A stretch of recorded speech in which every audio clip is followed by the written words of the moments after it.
السنة الماضية كان معالي وزير الاتصالات الأستاذ الأولى سحناوي عنده بروجكت راسبيري باي. هالبروجكت راسبيري باي حاول انه نعمل اذا بدكم بايلوت تيست، فاختار مدرسة دهور الشوير.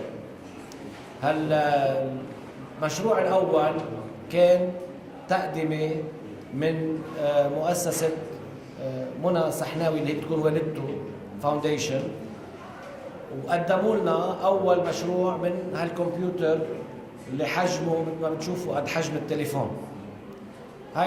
هيدا المشروع بوقتها نحن قلنا بدنا نحاول نعممه على عدد كبير من المدارس، وأنا قلت لازم كل المدارس ابتداء من المتن تحصل عليه، وأنا مستعد إذا الحكومة أو الدولة أو أي جهة بتساعد فيه نحن نساعد بالنصف الآخر. خاصة سنة 2014 هو عام الابتكار من أجل الإنصاف، بهدف تركيز اهتمام العالم على عرض وتطوير حلول مبتكرة لتأمين الرفاهية للأطفال. من هذا الإطار اعتمد برنامج الراسبيري بالتعليم، وأنا بحب أقول اليوم وأعلن أنه الاتفاق الأولي اللي صار مع اليونيسف أنه نقدر نوصل هالراسبيري باي لكل مدارس الدولة اللبنانية الرسمية على مستوى لبنان بتقديمه منهم.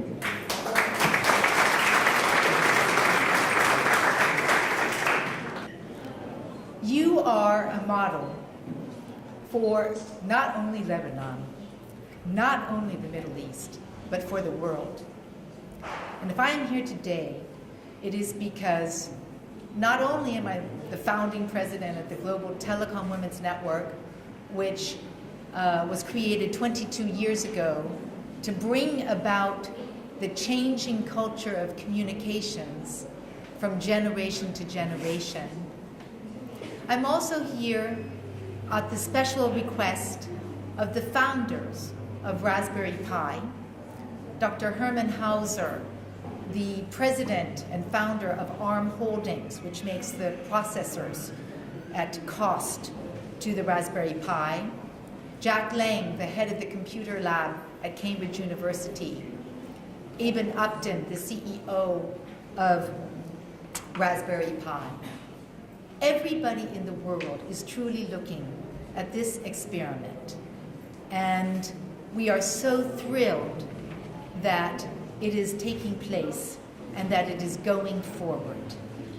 Yes, our MC said that when I was 6, I built my own transistor radio, and that put me into a world where I was able to actually create and build the world's largest satellite system, SES.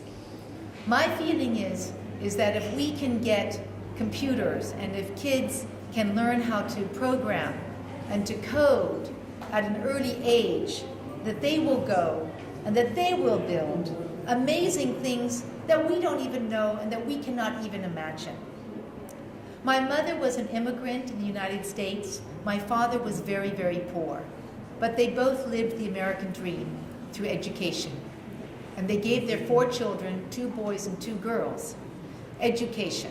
That was the only thing that they could give us, but they gave it to us. And they said, work hard and work well, and you will achieve your dreams.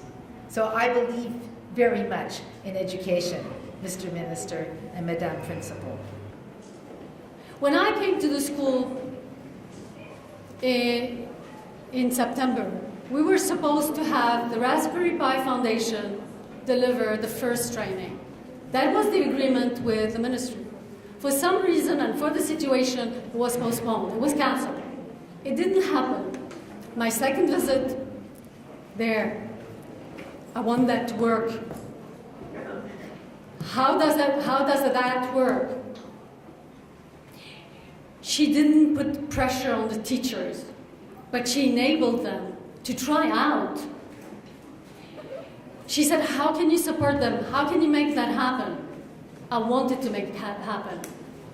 But her vision of leadership enabled them to try out without fear of failure, which we want more leaders to be pushing, but to allow failing forward. Thank you for that leadership. Hello everyone, thank you for having us.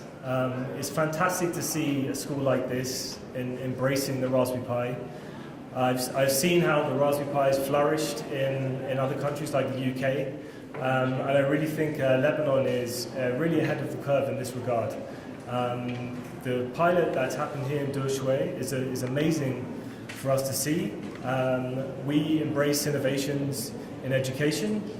We need out-of-the-box innovative solutions to meet the educational demand here in Lebanon, and we really think the potential of such innovation within Lebanon is fantastic.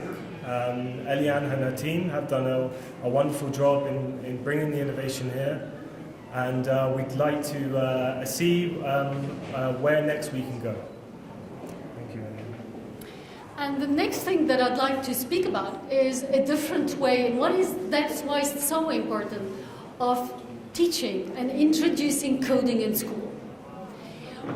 We stayed away from a didactic process, and we enabled a student-centered process. Usually we think about an application that is, you click, you do this, and that's what you get. The energy we got out of this was different. The motivation, the perseverance, the challenges that the teachers and the students met made them partners in that initiative. It was an exceptional experience. It was not easy on either. What we provided was the IT curriculum, the high-level guidance. We provided support, both by email and on the ground, and we made sure they had an expert to support when needed.